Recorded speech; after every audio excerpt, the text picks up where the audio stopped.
Hi dears. അപ്പോൾ ദേ ഇന്ന് നമ്മളൊരു സിനിമയ്ക്ക് പോകാനായിട്ട് നിൽക്കുകയാണ്. അപ്പോൾ ടിക്കറ്റൊക്കെ നമ്മൾ നേരത്തെ ബുക്ക് ചെയ്തിട്ടുണ്ടായിരുന്നു. അങ്ങനെ ടൈം ആയപ്പോൾ ഞാനും പിള്ളേരും കൂടിയിട്ട് നമ്മുടെ ഓഫീസിലേക്ക് വന്നിട്ടുണ്ടായിരുന്നതാണ്. ഇവിടെ വന്നപ്പോൾ ഇക്കായാണെങ്കിൽ എഡിറ്റിങ്ങിൻ്റെ നല്ല തിരക്കിട്ട പണിയിലാണ് കേട്ടോ. അതിൻ്റെ ഇടയിൽ നിന്നാണ് നമ്മൾ ഈ പോകാനായിട്ട് പോകുന്നത്. അങ്ങനെ നമ്മൾ ഇറങ്ങി വന്നപ്പോഴേക്കും ഇക്കാക്ക് ഒരു കോള് വന്നിട്ടുണ്ടായിരുന്നു. ഇക്കാക്ക് കോള് വന്നിട്ടുണ്ടെങ്കിൽ പിന്നെ നടു റോട്ടിലാണെങ്കിലും നമ്മൾ നല്ല കട്ട പോസ്റ്റ് അടിച്ച് നിൽക്കേണ്ട വരും കേട്ടോ. അങ്ങനെ അതേ നമ്മൾ കാറിൻ്റെ അടുത്തോട്ട് പോവാണ്. നമുക്ക് സ്റ്റുഡിയോയുടെ താഴത്ത് പാർക്കിംഗ് കിട്ടിയിട്ടുണ്ടായിരുന്നില്ല. അപ്പോൾ വണ്ടി കുറച്ച് ദൂരത്ത് വിട്ടിട്ടുണ്ടായിരുന്നത്. നമ്മളിതേ നടന്നു പോയിട്ട് വണ്ടിയിലേക്ക് കയറിയിട്ടുണ്ട്. അങ്ങനെ നമ്മൾ ഹൃദയപൂർവ്വം കാണാനാണ് നമ്മൾ പോകുന്നത്. സാധാരണ സിനിമയൊക്കെ ഇറങ്ങിയിട്ടുണ്ടെങ്കിൽ നമ്മൾ പെട്ടെന്ന് തന്നെ പോയി കാണാറുണ്ട് കേട്ടോ. അങ്ങനെയാണ് പതിവ്.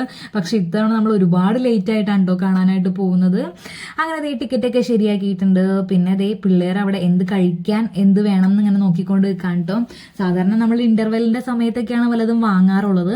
പക്ഷെ ഇത്തവണ നമ്മൾ വീട്ടിൽ നിന്ന് വലിയ കാര്യമായിട്ടൊന്നും തട്ടാണ്ടാണ് കേട്ടോ വന്നിട്ടുണ്ടായിരുന്നത്. അപ്പൊ എന്തെങ്കിലും വാങ്ങാന്ന് കരുതിയിട്ട് അങ്ങനെ നിൽക്കുകയാണ്. നമ്മൾ പോപ്കോൺ തന്നെയാണ് വാങ്ങിയിട്ടുണ്ടായിരുന്നത്. പിന്നെ ഇത്തവണ ഞാൻ അതേ തന്ത്രപൂർവ്വമായിട്ട് ഒരു പുതപ്പൊക്കെ എടുത്തിട്ടുണ്ട് കേട്ടോ. സാധാരണ തണുത്തിട്ടുണ്ടെങ്കിൽ ഇവർ എൻ്റെ ഷാളൊക്കെ എടുത്തിട്ടാണ് പുതയ്ക്കാറുള്ളത്. അങ്ങനെ ഇത്തവണ ഞാനൊരു പുതപ്പൊക്കെ എടുത്തിട്ടുണ്ട്. നമ്മൾ കറക്റ്റ് ടൈമിനാണ് കേട്ടോ എത്തിയിട്ടുണ്ടായിരുന്നത്. നമുക്ക് ഏറ്റവും ബാക്കിലെ സീറ്റായിരുന്നു. സിനിമ തുടങ്ങണതിന് മുന്നേ തന്നെ പിള്ളേർ ഇതേ പോപ്കോണൊക്കെ കഴിക്കുന്നുണ്ട്. പിന്നെ സിനിമേനെ പറ്റി പറയാനാണെങ്കിൽ നല്ല പൊളി സിനിമയായിരുന്നു. എല്ലാവർക്കും നല്ല ഇഷ്ടമായിട്ടുണ്ട്.